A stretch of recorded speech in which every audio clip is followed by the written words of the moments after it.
Hi everyone. In today's tutorial, we will show you how to connect DocuSign to Dropbox.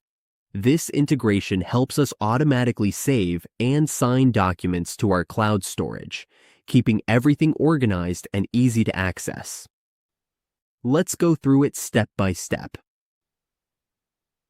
On the DocuSign dashboard, we will click on Admin, which you can find at the top of the page. Let's wait for the user accounts to load.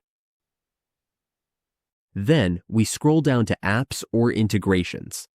As you can see, these are your integrations. Next, we click on App Center, and we will be redirected to the list of applications that DocuSign supports. Here, we type Dropbox, and it will appear. We click on it, then click to install the app so it connects to our DocuSign.